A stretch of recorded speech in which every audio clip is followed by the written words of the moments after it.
kita coba lagi ya, lebih rutin untuk mengupdate hal-hal yang terjadi karena pasca Pilpres 2024 ini ya, dengan kekalahan 01 dan 03 seperti kelihatan lesu ya, padahal perjuangan tidak boleh berhenti ya. Nah, ini saya bikin soal Fahri Hamzah mengkritik Anies Baswedan sambil berdoa tim Thomas kita menang ya. Karena tadi saya nonton, waduh, yang kita harapkan menang belum jadi menang, atau yang tadinya bakal sulit ternyata menang. Oke, nanti kita akan lihat. Dan ini ada pernyataan menarik dari dari Fahri Hamzah soal Anies Baswedan ya.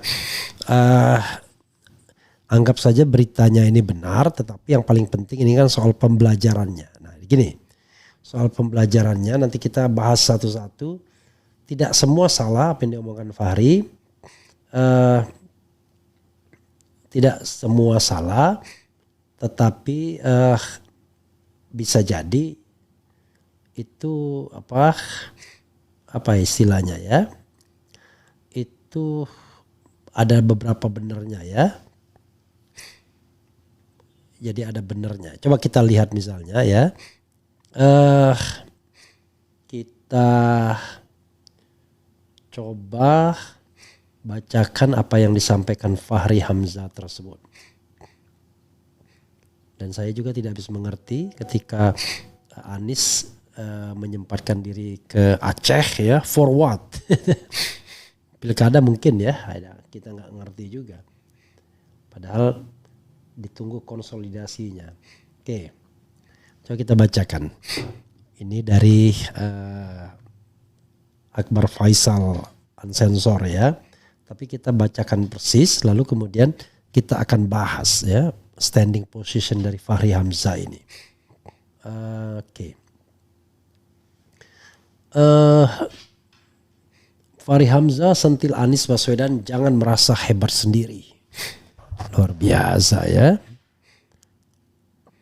Jakarta tv1news.com, Partai Gelora Fahri Hamzah, politikus Partai Gelora Fahri Hamzah menyindir posisi Anies Baswedan yang ditinggal oleh partai pengusungnya.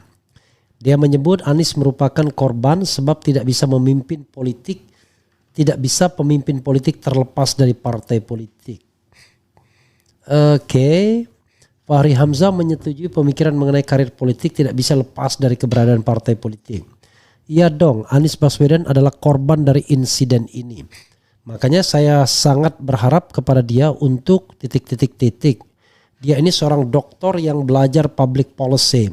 Dia mengerti ilmu politik. Coba merenung agak dalam lah apa yang terjadi pada dirimu kemarin itu. Pikirkan agak dalam. Karena harusnya kalau dia tanya, waktu itu saya mengajak dia koreksi sistemnya dulu dan mengajak dia untuk lebih tegas, katanya dalam podcast milik Akbar Faisal ya. Tidak bisa lagi pemimpin politik di depan bukan orang partai Bung Akbar. Gak bisa, semua karir itu ada sekolahnya, ada merit sistemnya, ada tangganya. Gak bisa lagi begitu partai politik harus diperkuat imbuhnya. Mantan anggota DPR RI itu kemudian menyinggung orang-orang yang merasa memiliki popularitas tinggi namun tidak mau bergabung dengan partai politik. Menurutnya justru orang yang ingin mematangkan demokrasi jalannya dengan memperkuat partai politik. Iya dan tidak ya.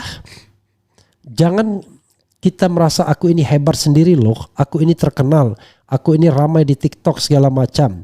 Kalau aku masuk partai politik rusak aku loh, terus habis gitu pengen nyalon pakai partai politik. Pikiran itu tidak bertanggung jawab. Kalau kita mau demokrasi kita matang, perkuat partai politik, tegasnya. Partai politik siap menerima orang dengan berbagai karakter, mulai terkenal hingga banyak uang. Mulai terkenal hingga banyak uang. Semua beragam itu bisa masuk partai. Jangan ada orang merasa suci di luar. Karena dia tidak berpartai tapi begitu ada kekuasaan mendekat ke partai. Itu kemunafikan yang mesti dihentikan di negeri ini katanya. Gitu ya.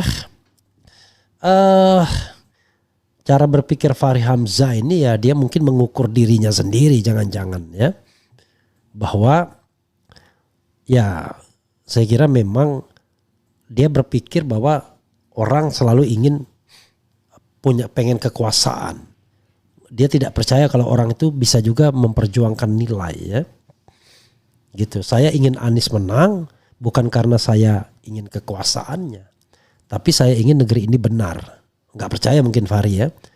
Karena itulah saya mengatakan saya tidak mau kalau Prabowo merekrut saya misalnya untuk jadi apapun, karena saya menganggap dia bukan man of value, bukan manusia yang punya nilai.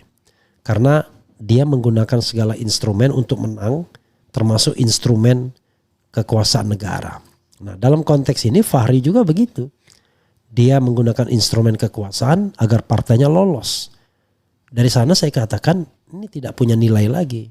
Sebagai orang berbasis kanan ya, pernah di kami koalisi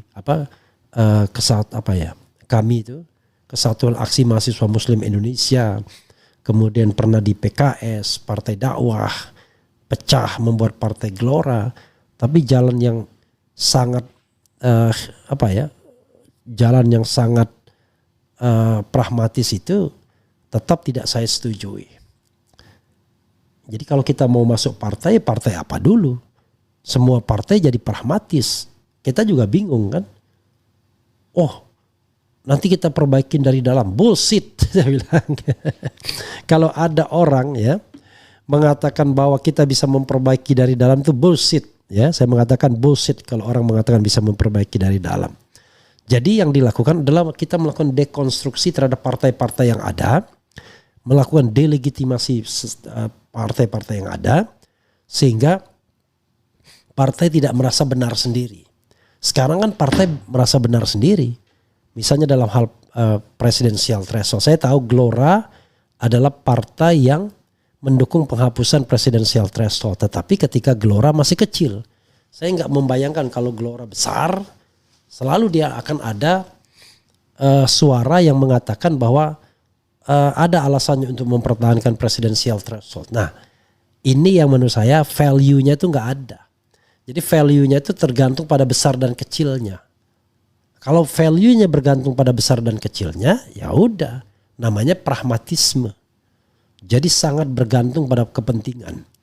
Nanti akan dibilang, oh partai itu nggak ada. Partai itu cari kekuasaan. Oke. Lalu setelah Anda berkuasa ngapain? Setelah Anda berkuasa, mampu Anda mengubah sistem, misalnya penghapusan presidensial threshold, menghapus korupsi dari dalam. Bullshit juga saya katakan. Kenapa? Karena ketika Anda ikut dalam gerombolan kekuasaan, ya Anda hanya menjadi skrup kekuasaan saja. Anda bukan determinan faktor. Apalagi kalau kita bukan man of value, bukan manusia yang punya nilai. Jadi tidak mesti orang harus berpolitik dengan partai politik. Tapi saya setuju pada bagian-bagian tertentu. Begini kesetujuan saya ya. Kalau Anda ingin mengejar kekuasaan, only kekuasaan, maka Anda berpartai politik lah. Ya kan? Tapi kalau Anda ingin mengajar kekuasaan dan nilai, ya Anda lihat-lihat. Tidak sekedar di-endorse oleh partai politik mana. Tapi kalau Anda ingin betul-betul hanya sekedar mengejar nilai, partai politik akan membelenggu Anda. Mana bisa Anda bicara kebebasan. Nah, dalam kasus saya, for the time being ya, namanya manusia bisa berubah. Saya menganggap diri saya sudah selesai. Yaitu orang yang tidak ingin mencari kekuasaan. Karena itu tidak tertarik untuk bergabung dengan partai politik. Karena saya mau memperjuangkan nilai. Ya kan? Bagaimana kalau seandainya Anies membentuk partai politik? Belum tentu juga saya bergabung. Saya tetap ingin mempertahankan independensi. Saya akan mendorong semua elemen masyarakat ya yang ingin memperjuangkan demokratisasi, hak asasi manusia, good governance, pemberantasan korupsi melalui channel ini at least dan melalui pendapat-pendapat saya. Jadi karena itu tidak perlu saya bergabung dengan partai politik. Tapi kalau Anies ingin menjadi kingmaker, ingin dia berkuasa dan ingin mengatakan bahwa kekuasaan itulah yang kemudian punya stempel, punya tanda tangan seperti yang sering dia katakan selama ini, maka ya wajib hukumnya dia mulai berpikir tentang partai politik. Apakah dia